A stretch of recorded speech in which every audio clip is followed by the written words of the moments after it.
আজকের অনলাইনের দ্বিতীয় ক্লাসে সকল শিক্ষার্থীদের স্বাগতম।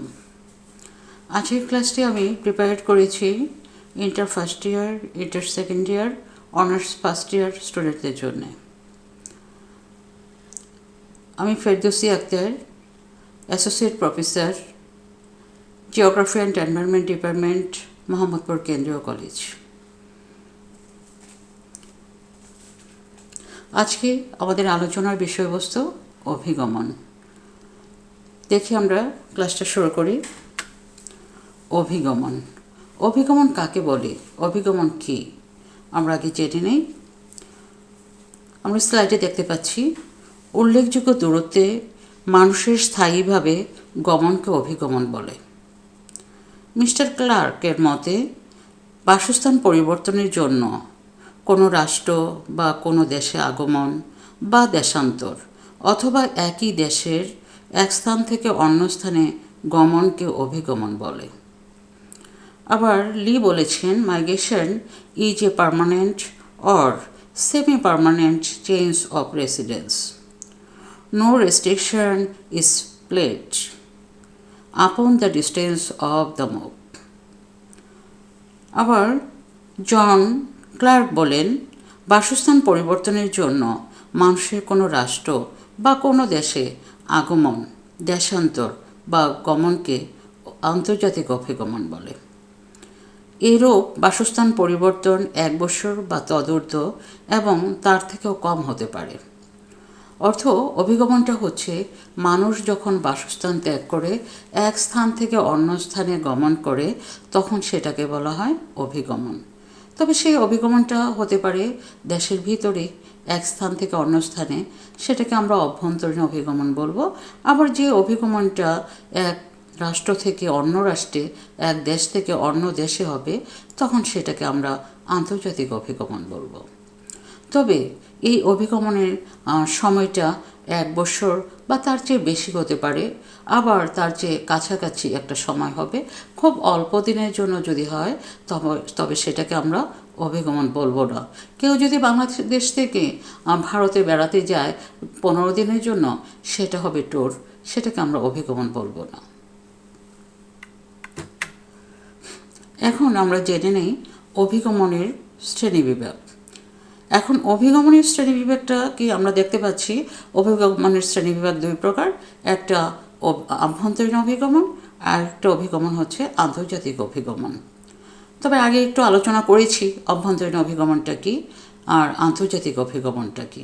অভ্যন্তরীণ অভিগমনটা হচ্ছে যখন একটি দেশের ভিতরে আন্তর্জাতিক সীমানা পার না হয়ে দেশের ভিতরে থেকেই যখন অভিগমন হবে, সেটাকে বলবো আমরা অভ্যন্তরীণ অভিগমন। যেমন গ্রাম থেকে যদি শহরে অভিগমন চলে আসে, মাইগ্রেশন হয়, সেটা আবার শহর থেকেও গ্রামে অভিগমন হতে পারে, আবার এক জেলা থেকে অন্য জেলায়, আবার এক বিভাগ থেকে অন্য বিভাগে। এই ধরনের অভিগমন যখন হবে, তখন সেগুলোকে বলা হবে অভ্যন্তরীণ অভিগমন। যেমন ঢাকা থেকে যদি চিটাগং কেউ চলে যায় মাইগ্রেশন করে, আবার চিটাগং থেকে ঢাকায় চলে আসলো, সেটা হলো অভ্যন্তরীণ অভিগমন। আর আন্তর্জাতিক অভিগমন যখন আন্তর্জাতিক সীমানা পার হয়ে এক রাষ্ট্র থেকে অন্য রাষ্ট্রে মানুষ চলে যাবে, আবার যখন এক মহাদেশ থেকে অন্য মহাদেশে মাইগ্রেশন করবে, সেটাকে বলবো আমরা আন্তর্জাতিক অভিগমন বা ইন্টারন্যাশনাল মাইগ্রেশন। যেমন বাংলাদেশ থেকে যদি সৌদি আরব চলে যায়, বাংলাদেশ থেকে যদি ইউকেতে চলে যায়, সেটা হবে আন্তর্জাতিক অভিগমন। আমরা নেক্সট স্লাইডে দেখি অভিগমনের সংজ্ঞা এখানে আছে। দেশের ভিতরে যখন মানুষ এক স্থান থেকে অন্য স্থানে গমন করে, তাকেই বলা হয় অভ্যন্তরীণ অভিগমন। আবার আন্তর্জাতিক অভিগমন যখন কোনো রাষ্ট্রের মধ্যে জনসংখ্যার অভিগমন হয়, রাষ্ট্রের মধ্যে বিভিন্ন রাষ্ট্রের মধ্যে অভিগমন হয়, তখন তাকে বলা হয় আন্তর্জাতিক অভিগমন। এই আভ্যন্তরীণ অভিগমন বিভিন্ন প্রয়োজনে মানুষ করে থাকে। যেমন আদিকালে, প্রাচীনকালে যখন পরিবহন ব্যবস্থা ডেভেলপ ছিল না, তখন মানুষ এক গ্রাম থেকে অন্য গ্রামে মাইগ্রেশন করেছে, কিন্তু আন্তর্জাতিক মাইগ্রেশনটা তখন হয়নি। আর এখন আধুনিক যুগে ট্রান্সপোর্টের অবস্থা ভালো হওয়ার কারণে আন্তর্জাতিক অভিগমনগুলো খুব সহজ হয়ে হয়েছে।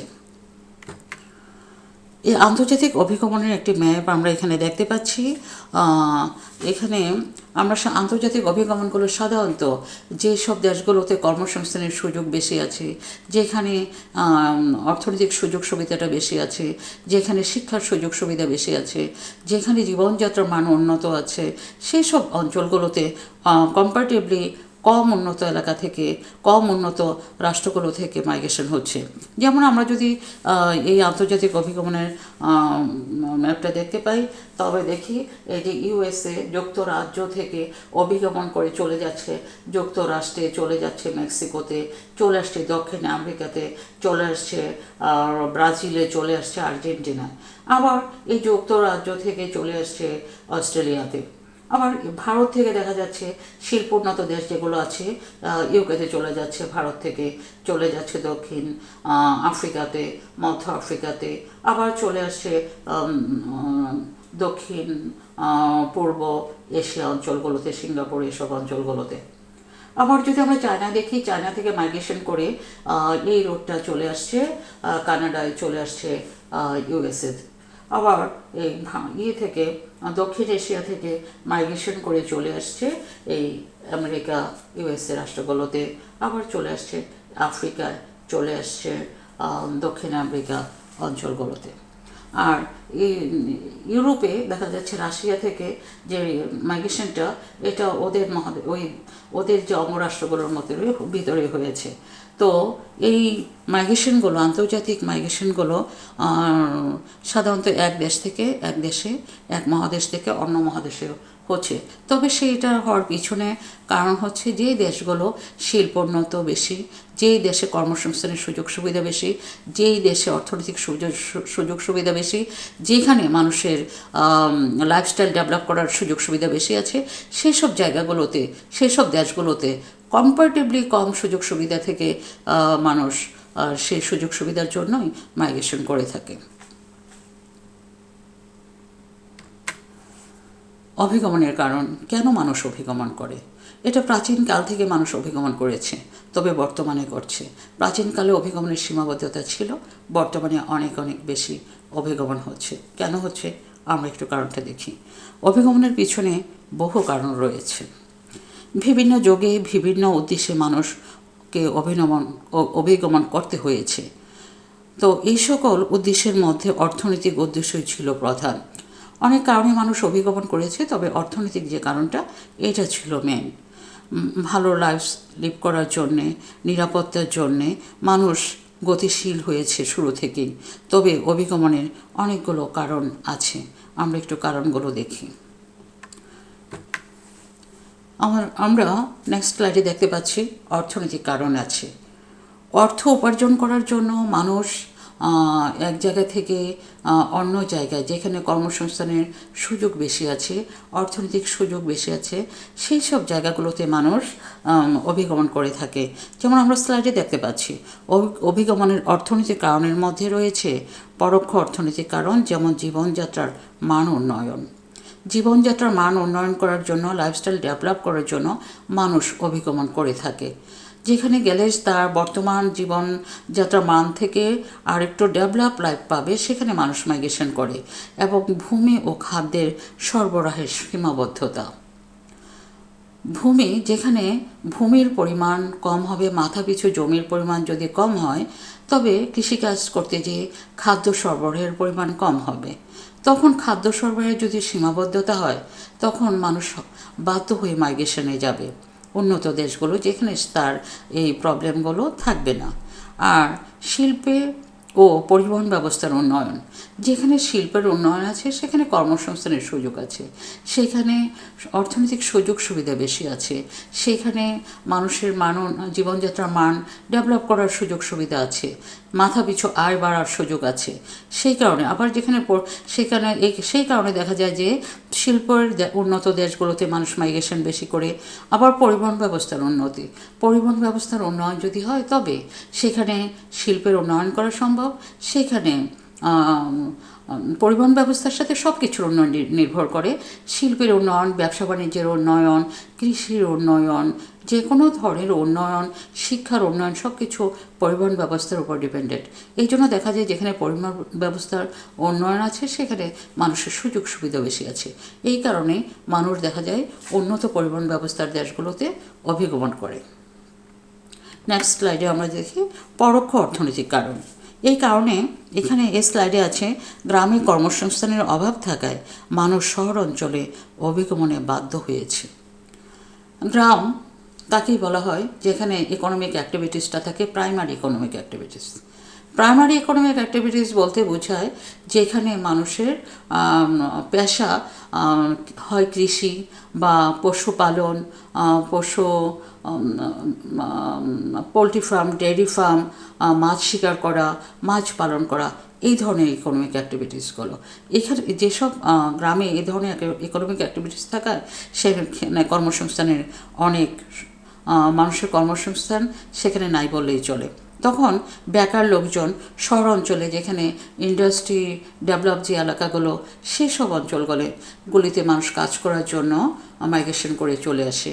আমরাও দেখি গ্রাম থেকে আমাদের ঢাকা শহরে সব লোকজন চলে আসছে বিভিন্ন কর্মমুখী পেশার জন্যে। যেখানে এই কারণেই দেখা যাচ্ছে যে গ্রামে জনসংখ্যা নাই বললেই চলে। জনসংখ্যার এই মাইগ্রেশনের কারণে শহরে জনসংখ্যার পরিমাণ অনেক বেশি। জীবনযাত্রার মান উন্নয়ন। নেক্সট স্লাইডে আমরা দেখতে পাচ্ছি পর্যবেক্ষণ করে দেখা গেছে যে জীবনযাত্রার মান উন্নয়নের জন্য মানুষ অনুন্নত গ্রাম থেকে উন্নত শহরের দিকে স্থানান্তরিত হচ্ছে। আমরা যদি দেখি প্র্যাকটিক্যালি তাহলে দেখি যে জীবনযাত্রার মান উন্নয়নের জন্য প্রতিটা মানুষই চেষ্টা করে। অনুন্নত গ্রামে মানুষের কর্মসংস্থানের সুযোগ নাই, তার মাথাপিছু আয় কম, তার মাথাপিছু জমির পরিমাণ কম, সে অনাহারে অর্ধাহারে জীবন কাটায়। সেই কারণে সে উন্নত শহর যেখানে কর্মসংস্থানের সুযোগ থাকবে সেখানে বাধ্য হয়ে সে স্থানান্তরিত হয় বা মাইগ্রেশন হয়। তবে গ্রাম থেকে শহরে যখন মাইগ্রেশন হবে তাকে আমরা বলবো অভ্যন্তরীণ মাইগ্রেশন। জমি ও খাদ্যের সীমাবদ্ধতা।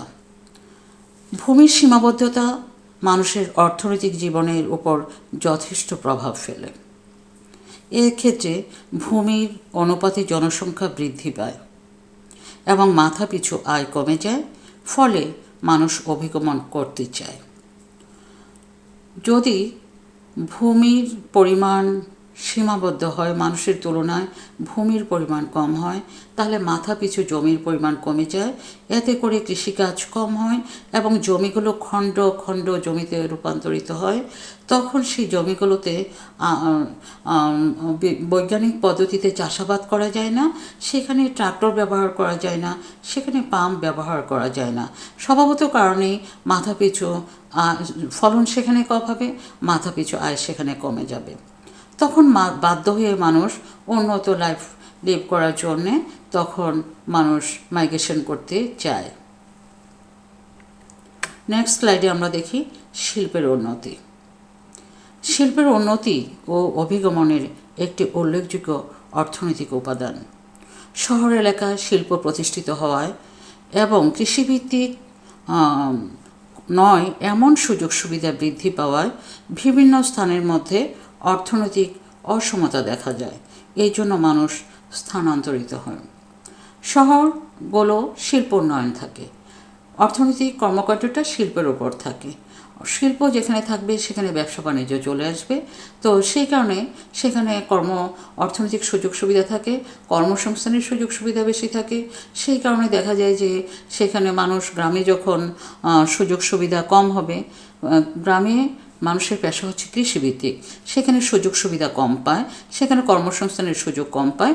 সেই কারণে বাধ্য হয়ে গ্রাম এবং শহরের মধ্যে অর্থনৈতিকভাবে একটা অসমতা দেখা যায়। তখন মানুষ শহরের দিকে গতিশীল হয়। পরিবহন ব্যবস্থার উপর অভিগমন বহুলাংশে নির্ভরশীল। প্রাচীনকালে পরিবহন ব্যবস্থা খুবই অনুন্নত ও কষ্টসাধ্য ছিল। এই কারণে তখন অভিগমনের হার খুবই কম ছিল। যাতায়াতের উন্নতি হওয়ায় বর্তমানের অভিগমন ব্যাপক হারে বৃদ্ধি পেয়েছে। অভিগমন পরিবহন ব্যবস্থার উপর অনেক নির্ভর করে, কারণ উন্নত পরিবহন ব্যবস্থা যেখানে থাকে সেখানে সেখানে শিল্পের উন্নয়ন সহজ হয়, সেখানে ব্যবসা বাণিজ্যের উন্নয়ন করা সহজ হয়, সেখানে কর্মসংস্থানের সুযোগ সুবিধাও বেশি হয়।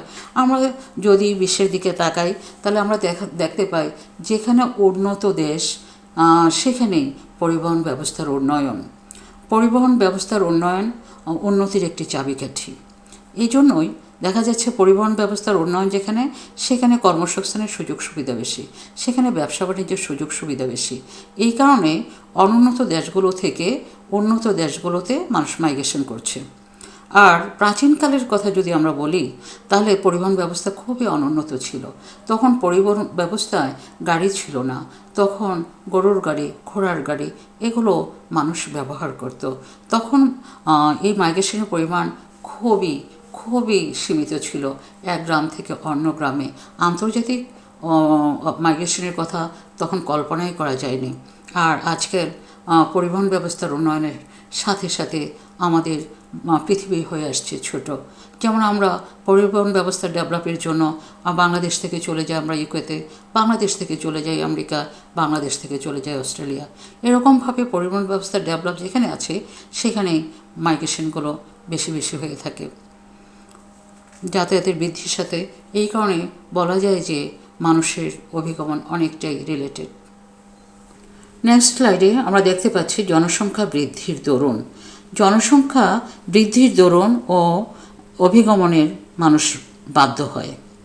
জনসংখ্যা বৃদ্ধি পেলে জনসংখ্যার তুলনায় উৎপাদন, জমি কম হলে খাদ্য অভাব দেখা যায় এবং তখন মানুষ অভিগমন করে। খুব কম লোকই নিজ এলাকায় বসবাস স্বাচ্ছন্দ্যে করতে পারলে ভিন্ন স্থানে যেতে ইচ্ছা পোষণ করে। কোনো এলাকায় যদি জনসংখ্যার পরিমাণ বেড়ে যায় তখন সেখানে উৎপাদনের পরিমাণ, জমির পরিমাণ কমে যায়, সেই কারণে উৎপাদনের পরিমাণও কমে যায়, সেই সাথে খাদ্যের অভাব দেখা যায়। তখন মানুষ জনসংখ্যা বৃদ্ধির কারণে খাদ্যের অভাব দেখা যায়, কর্মসংস্থানের অভাবও দেখা যায়। জনসংখ্যা বৃদ্ধির কারণে শিক্ষার, চিকিৎসার সব কিছুতেই একটা ঘাটতি আসে। তখন সেই প্রবলেমের কারণেই মানুষ যেখানে স্বাচ্ছন্দ্য লাইফ লিভ করতে পারবে, যেখানে মানুষ কর্মসংস্থানের সুযোগ পাবে, যেখানে লাইফ স্টাইল ডেভেলপ করতে পারবে, সেই সব অঞ্চলে মাইগ্রেশনের জন্য মানুষ চেষ্টা করে এবং মাইগ্রেশন করে থাকে। তবে কোনো লোক যদি নিজ এলাকায় স্বাচ্ছন্দ্যে সচ্ছলতায় জীবনযাপন করে তাকে আমরা দেখি না মাইগ্রেশন করতে সে খুব চেষ্টা করে বা ইচ্ছা পোষণ করে। আমরা নেক্সট স্লাইডে যাচ্ছি। সাংস্কৃতিক কারণ। অভিগমনের অপর একটি কারণ হচ্ছে সাংস্কৃতিক কারণ। কারণটি হচ্ছে সাংস্কৃতিক কারণও অভিগমনের উপর প্রভাব বিস্তার করে। উন্নত ও মুক্ত সামাজিক পরিবেশের প্রতি মানুষ বিশেষভাবে আকৃষ্ট হয়ে থাকে। সাম্প্রতিককালেও অভিগমনের অন্যতম এটি একটি কারণ। কারণগুলো হচ্ছে সামাজিক সুযোগ সুবিধার প্রভাব বিস্তার করে। যেখানে বেকারত্ব কম, চিকিৎসা, শিক্ষা, সামাজিক ব্যবস্থার সুবিধা আছে, সেই স্থানের প্রতি মানুষ স্বাভাবিকভাবে আকৃষ্ট হয়। এখন যেই সব অঞ্চলগুলোতে শিক্ষা, চিকিৎসা, সামাজিক ব্যবস্থার সুযোগ আছে, উন্নত ব্যবস্থা আছে এবং বেকারত্ব নাই, কর্মসংস্থানের সুযোগ আছে, সেই সব অঞ্চলগুলো আবার যেখানে সামাজিক পরিবেশ, উন্নত পরিবেশ, সেই সব অঞ্চল মানুষকে আকৃষ্ট করে। যে কারণে মানুষ এইসব স্থানগুলোতে মাইগ্রেশন করতে আকৃষ্ট হয়। নেক্সট স্লাইডে আমরা যাচ্ছি ধর্মীয় কারণ। অভিগমনের অন্য একটি কারণ আছে ধর্মীয় কারণ। পৃথিবীতে অনেক ধর্মাবলম্বী মানুষ আছে, কেউ মুসলিম, কেউ হিন্দু, কেউ বৌদ্ধ, কেউ খ্রিস্টান। এখন দেখা যাচ্ছে যে যখন এক একটা ধর্মাবলম্বী সম্প্রদায়ের কালচারাল প্রোগ্রামগুলো, ধর্মীয় প্রোগ্রাম, মানুষের খাদ্য, মানুষের ড্রেস আপ, এগুলোর ভিতরে একটা সিমিলারিটি থাকে। এই কারণে এক এক সম্প্রদায়ের এক এক ধর্মের লোকগুলো এক এক জায়গায় বসবাস করতে, সংখ্যাগরিষ্ঠ হয়ে বসবাস করতে চায়। এই কারণে দেখা যায় সব মুসলিমরা এক জায়গায় থাকতে স্বাচ্ছন্দ্য বোধ করে, সব খ্রিস্টানরা সব এক জায়গায় বসবাস করতে স্বাচ্ছন্দ্য বোধ করে, সব হিন্দুরা, সব বৌদ্ধরা। এটা এক একজনের সাথে একজন শেয়ারিংয়ের, একজনের প্রতি সহানুভূতি এগুলো একটু কাছাকাছি থাকে বলে মানুষ ওইভাবে বসবাস করতে চায়। তো এইটাও একটা মাইগ্রেশনের একটা অন্যরকম কারণ। যেখানে সংখ্যাগরিষ্ঠ মুসলিম আছে, দেখা যাবে মুসলিমরা সেখানে যেতে স্বাচ্ছন্দ্য বোধ করে। আবার যেখানে হিন্দু আছে সেখানে হিন্দুরা যেতে, মাইগ্রেশন করতে অন্যান্য ফেসিলিটি যদি ভালো থাকে স্বাচ্ছন্দ্য বোধ করে। আবার দেখা যাচ্ছে ধর্মীয় কারণ। মুসলমানদের যেমন তীর্থস্থান হিসেবে আমরা মুসলমানদের মক্কা এবং মদিনাকে বোঝায়, মুসলিমরা সুযোগ পেলে বা মাইগ্রেশন অনেকে স্বাচ্ছন্দ্য বোধ করবে আর আশেপাশে বসবাস করার। আবার হিন্দুরা গয়া বা কাশীতে মানুষের অভিগমন করার জন্য, মাইগ্রেশন করার জন্য ওদের তীর্থস্থানের কাছে অভিগমন ওরা করতে যাবে। এরকমভাবে অন্যান্য ধর্ম অবলম্বনকারীরাও তারাও চায় যে যার যার ধর্মের যে তীর্থস্থান আছে তার কাছে মাইগ্রেশন করার সুযোগ থাকলে যার ব্যাপারে ওরা উৎসাহ বোধ করে। আমরা এরপর যাচ্ছি অভিগমনের প্রভাব নিয়ে আমরা আলোচনা করছি। অভিগমনের প্রভাব, এই অভিগমন বিভিন্ন কারণে, আমরা এতক্ষণ জানলাম বিভিন্ন কারণে অভিগমন হয়ে থাকে। এখন এই অভিগমনের কারণে কী প্রভাব হতে পারে সেটা আমরা একটু জেনে নেই। এখানে অভিগমনের কারণে আমরা প্রভাব দেখছি, জনসংখ্যার পরিবর্তনের একটা প্রভাব হয়, আবার জৈবিক পরিবর্তন হয়, ভাষার পরিবর্তন হয়, অর্থনৈতিক প্রতিক্রিয়া দেখা যায়, এবং সামাজিক ও পেশাগত পরিবর্তনও লক্ষ্য করা যায়। আমরা একটু ডিটেলস ব্যাপারগুলো জেনে নেই। যেমন জনসংখ্যার পরিবর্তনের প্রভাব আমরা স্লাইডে দেখতে পাচ্ছি। এখানে আছে জনসংখ্যার পরিবর্তনের প্রভাব।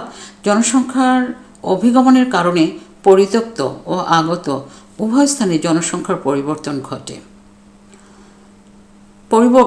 পরিত্যক্ত জায়গা থেকে যখন জনগণ মাইগ্রেশন করে সেখানে জনসংখ্যাটা কমে যায় আর আগত দেশের জনসংখ্যার পরিমাণটা বেড়ে যায়। আবার সাধারণত স্ত্রীলোক অপেক্ষা পুরুষ লোকে অভিগমনে বেশি আগ্রহী। পরিত্যক্ত স্থানে বয়স্ক এবং স্ত্রী পুরুষের অসামঞ্জস্যতা লক্ষ্য করা যায়, যেই কারণে কৃষিকাজে ও সমাজের ক্ষতি সাধন হয়। আমরা যদি অভিগমনের ব্যাপারটা দেখি, অভিগমন সাধারণত পুরুষ মানুষরাই অভিগমনে বেশি আগ্রহী হয়। কিছু কিছু নারীরও মাইগ্রেশন করে, তবে পুরুষের সংখ্যাটা বেশি। তো এই কারণে গ্রাম থেকে যখন মাইগ্রেশন করে শহরে পুরুষরা চলে আসে বিভিন্ন কর্মসংস্থানের জন্য, চাকরি বাকরি, ব্যবসা ইত্যাদি কাজের জন্য, তখন গ্রামে দেখা যায় যে নারীরা থেকে যায়। ওরা বিভিন্ন সামাজিক ব্যাপারগুলো, কর্মকাণ্ডগুলো পরিচালনা সুষ্ঠুভাবে করতে পারে না।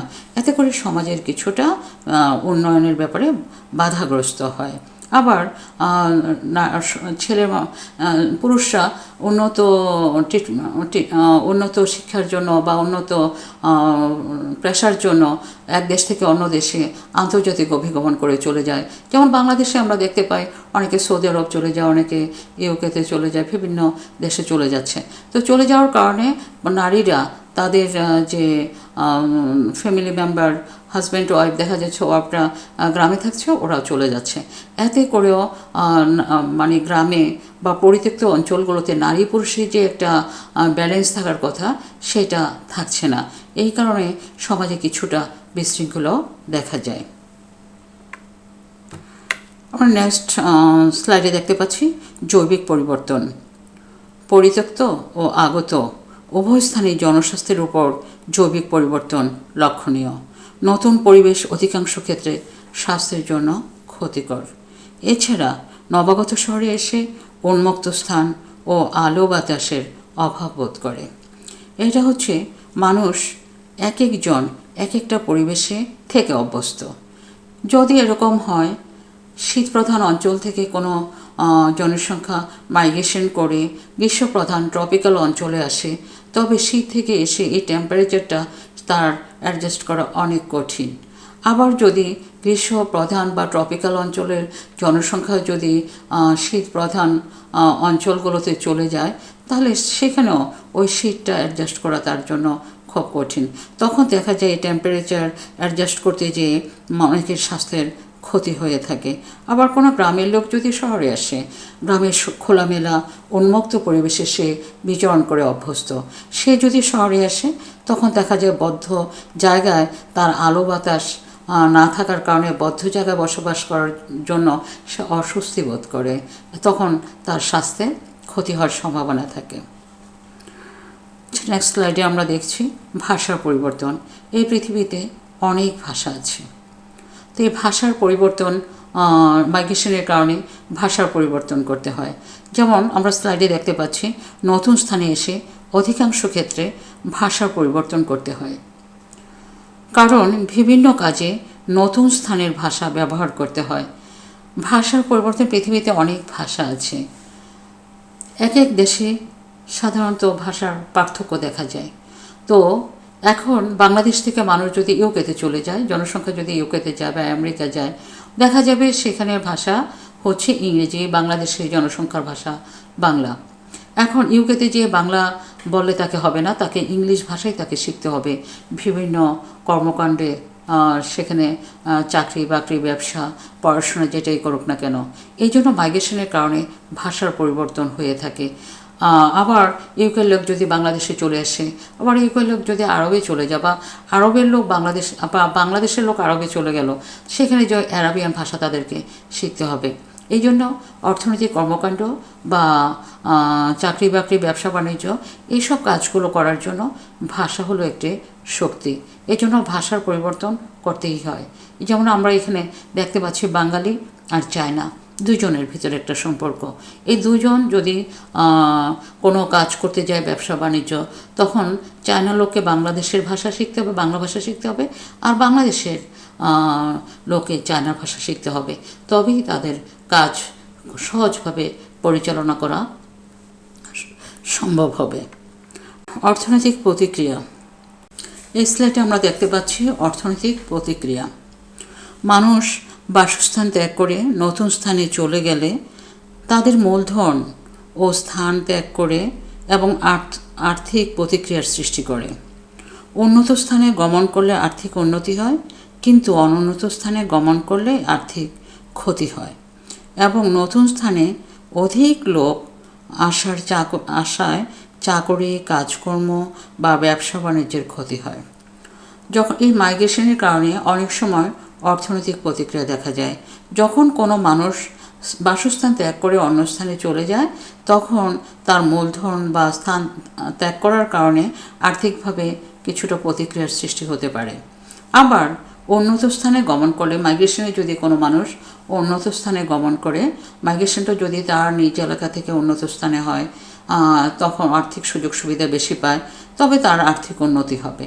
আবার কোনো মানুষ যদি উন্নত স্থানে বসবাস করছে কিন্তু অনন্য স্থানে তার মাইগ্রেশন করা হলো, তবে এটা স্বেচ্ছায় হয় না, এটা সাধারণত অনিচ্ছায়, কখনো যদি কোনো বিকর্ষণজনিত কারণ থাকে, তখনই মানুষ উন্নত এলাকা থেকে অনুন্নত এলাকায় মাইগ্রেশন করে থাকে। যেমন যুদ্ধ বিগ্রহ হতে পারে, মহামারী হতে পারে, আবার প্রাকৃতিক দুর্যোগ ইত্যাদি কারণে মানুষ উন্নত এলাকা থেকে অনুন্নত এলাকায় মাইগ্রেশন করে। তো এটাকে বলা, তখন মানুষ আর্থিকভাবে ক্ষতিগ্রস্ত হবে। আর উন্নত এলাকায় যখন মাইগ্রেশন করে তখন সেটা স্বেচ্ছায়, আকর্ষণজনিত কারণ, সেখানে হয়তো তার চাকরির সুবিধা বেশি, তার অর্থনৈতিক ব্যবসা বাণিজ্যের সুবিধা আছে এরকমভাবে, অথবা সম্পদ পাওয়ার কোনো সুযোগ সুবিধা আছে, তখন সেটা হচ্ছে আকর্ষণজনিত মাইগ্রেশন। তো এই মাইগ্রেশন অর্থনৈতিকভাবে এখানে প্রতিক্রিয়া হতে পারে। আবার কোনো একটি নির্দিষ্ট এলাকায় যদি কোনো বিশেষ কারণে অনেক জনসংখ্যা চলে আসে, জনসংখ্যার পরিমাণ বেড়ে যায়, তাহলে সেখানে চাকরি বাকরি, সেখানে ব্যবসা বাণিজ্য বা কর্মসংস্থানে ব্যাঘাত ঘটে। আমরা নেক্সট স্লাইডে দেখতে পাচ্ছি সামাজিক ও পেশাগত পরিবর্তন। নতুন স্থানে অভিগমনের অন্যতম প্রধান কারণ পেশাগত পরিবর্তন। নবাগত কৃষিভিত্তিক পেশা পরিবর্তন করে অকৃষি পেশা গ্রহণ করে। কোনো ক্ষেত্রে তারা দক্ষ কারিগর হয়ে শিল্প কারখানায় নিযুক্ত হয়। এই অভিগমনের কারণে মানুষের পেশার পরিবর্তন হয়, সামাজিক অবস্থারও পরিবর্তন হয়। মানুষ যখন গ্রামে থাকে তখন তার পেশা থাকে কৃষিভিত্তিক, কিন্তু যখন সে শহরে চলে আসে তখন সে বিভিন্ন পড়াশোনা বা টেকনোলজি এগুলোতে অভ্যস্ত হয়ে অথবা ইন্ডাস্ট্রিতে, টেকনোলজি যেখানে থাকে সেখানে ইন্ডাস্ট্রির ব্যাপার আসতে পারে, অথবা অন্য কোনো গবেষণামূলক কাজে, এসব কাজে মানুষ অভ্যস্ত হয়ে তার পেশাগত পরিবর্তন আসে এবং উন্নত পেশাগত পরিবর্তনের সাথে সাথে তার জীবনযাত্রার মান উন্নয়ন হয় এবং এতে করে সে উন্নত সমাজে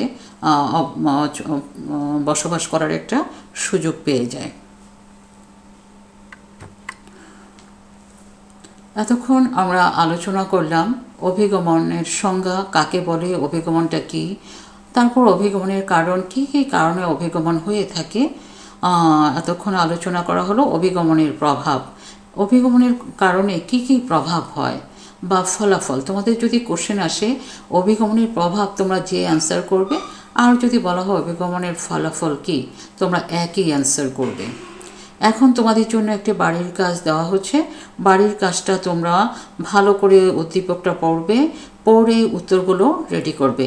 তবে আমি এই ব্যাপারে তোমাদের একটু বুঝিয়ে দিচ্ছি, বাড়ির কাজটা একটু লিখে নাও। রানা ঘূর্ণিঝড়ে পরিবার পরিজন সব হারায়। সে এবছর অনার্স পাশ করে সে কক্সবাজার থেকে তার মামার বাড়ি ঢাকায় চলে আসে এবং কিছুদিন পর সে মামার সহযোগিতায় আমেরিকা চলে যায়। এই দেশের আর্থসামাজিক ও জনবৈশিষ্ট্যগত অবস্থার কারণে সে সেখানে স্থায়ীভাবে বসবাস করে। এখন উদ্দীপকটা তোমরা ভালোভাবে বুঝে নাও, ভালোভাবে কয়েকবার পড়ো, তারপর উত্তরে আসো। প্রথম কোশ্চেন, জ্ঞানের কোশ্চেন, অভিগমন কী? অভিগমন কি সেটা আমি অনেকবার তোমাদের আলোচনা করেছি, তোমরা নিশ্চয়ই এতক্ষণ বুঝতে পেরেছ অভিগমন কি। অভিগমনটা আমি আবারও বলছি, যখন মানুষ এক স্থান থেকে অন্য স্থানে স্থায়ীভাবে বসবাস করার জন্য স্থানান্তরিত হয় তাকে অভিগমন বলে। অভিগমন দুই ধরনের হতে পারে, আন্তর্জাতিক অভিগমন, অভ্যন্তরীণ অভিগমন। আবার অনুধাবনের কোশ্চেনে দেখো, অভিগমনের সামাজিক প্রভাব ব্যাখ্যা করো। অভিগমনের কারণে যে প্রভাবগুলো হয় সেগুলো আমরা এতক্ষণ আলোচনা করেছি। এখন অনুধাবনের কোশ্চেনে আছে অভিগমনের সামাজিক প্রভাব ব্যাখ্যা করো।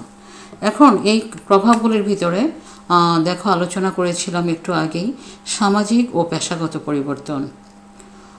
নতুন স্থানে অভিগমনের অন্যতম প্রধান কারণ হচ্ছে পেশাগত পরিবর্তন। নবাগত কৃষিভিত্তিক পেশা পরিবর্তন করে মানুষ যদি অকৃষি পেশায় গ্রহণ করে তবে, অথবা কোনো ক্ষেত্রে দেখা যায় তারা দক্ষ কারিগর হয়ে শিল্প কারখানায় ওরা নিযুক্ত হয়।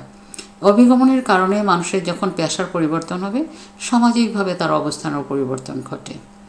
এছাড়াও আমরা সামাজিকভাবে যে অভিগমনের আরও পরিবর্তন আছে, সেই পরিবর্তনটা আমরা একটু দেখে নেই। জনসংখ্যার পরিবর্তনের একটা প্রভাব দেখা যায় অভিগমনের কারণে। এই যে জনসংখ্যার পরিবর্তনের প্রভাব, তোমরা একটু পয়েন্টটা দেখো। অভিগমনের দরুন পরিত্যক্ত আগত দুই স্থানের জনসংখ্যার পার্থক্য দেখা যায়। সাধারণত স্ত্রীলোকদের অপেক্ষা পুরুষের অভিগমনের পরিমাণটা বেশি। সেই কারণে পরিত্যক্ত স্থানে নারী ও পুরুষের অনুপাতের অসামঞ্জস্যতা দেখা যায়, যেই কারণে কৃষিকাজ ও সমাজের যথেষ্ট ক্ষতির সাধন হয়ে থাকে। কারণ সমাজে অনেক কাজ থাকে যেগুলো পুরুষরাই করতে পারে, নারীরা করতে পারে না। এই জন্য যখন মাইগ্রেশনে পুরুষরা অন্য দেশে চলে যাবে তখন সেই সমাজটা কিছুটা ক্ষতির সম্মুখীন হয়। তো অনুধাবনের এই কোশ্চেনে সামাজিক কি প্রভাব ফেলে এই পয়েন্টগুলো তোমরা গুছিয়ে লিখবে। তারপর প্রয়োগের কোশ্চেনে আসো, উদ্দীপকে উল্লেখিত অভিগমন কোন ধরনের ব্যাখ্যা করো। উদ্দীপকে যে অভিগমনটা আছে সেটা দুই ধরনের অভিগমন এখানে আছে। একটা অভিগমন হচ্ছে অভ্যন্তরীণ অভিগমন। রানা যখন কক্সবাজার থেকে ঢাকায় চলে আসছে, এটা বাংলাদেশের ভিতরে এই অভিগমন। কক্সবাজার থেকে ঢাকায় এক ডিস্ট্রিক্ট থেকে অন্য ডিস্ট্রিক্টে এসে চলে আসছে। তো এখানে আমাদের আগে বলতে হবে অভ্যন্তরীণ অভিগমন কী।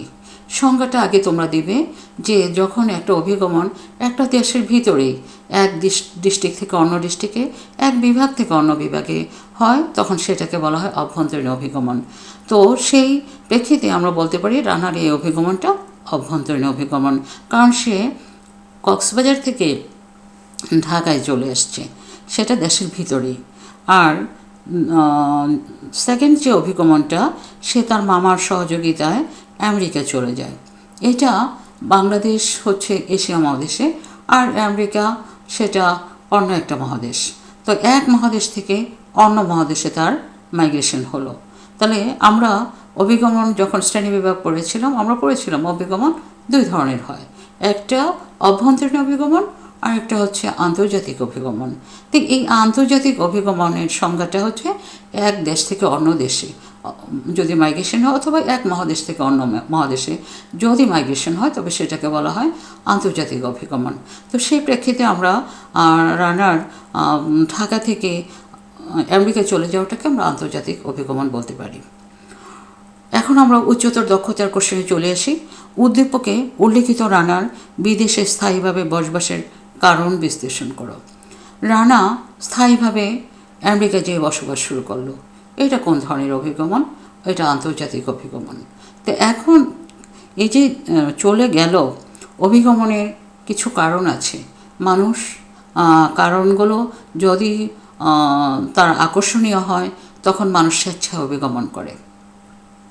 এখন রানা স্বেচ্ছায় আমেরিকাতে বসবাস করতে চাচ্ছে। তো কেন চাচ্ছে? সেখানে আমরা কারণগুলো যদি দেখি, অভিগমনের অনেকগুলো কারণ আমরা আলোচনা করেছি।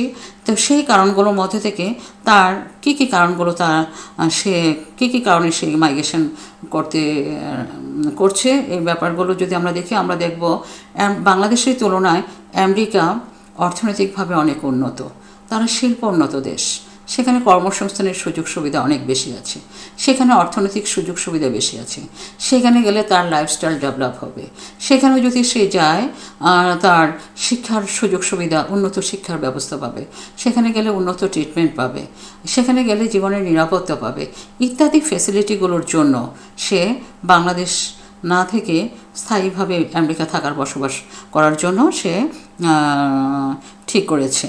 তো এই কারণগুলোই তোমরা অর্থনৈতিক কারণ, কর্মসংস্থানের কারণ, চাকরির কারণ, ব্যবসা বাণিজ্যের কারণ, পরিবহন ব্যবস্থা আমেরিকা উন্নত, এইসব পয়েন্টগুলো তোমরা আলোচনা করে দেবে যে এই সব পয়েন্টগুলোর জন্য রানা স্থায়ীভাবে আমেরিকা বসবাস করতে চায়। তো নিশ্চয়ই তোমরা আজকের এই যে আমরা আলোচনার ক্লাসটার ব্যাপারটা অভিগমনের প্রকারভেদ, অভিগমনের কারণ, অভিগমনের ফলাফল নিশ্চয়ই তোমরা বুঝতে পেরেছ। তো এই যে উদ্দীপকটা, এটা আবার inter first year second year স্টুডেন্টদের জন্য।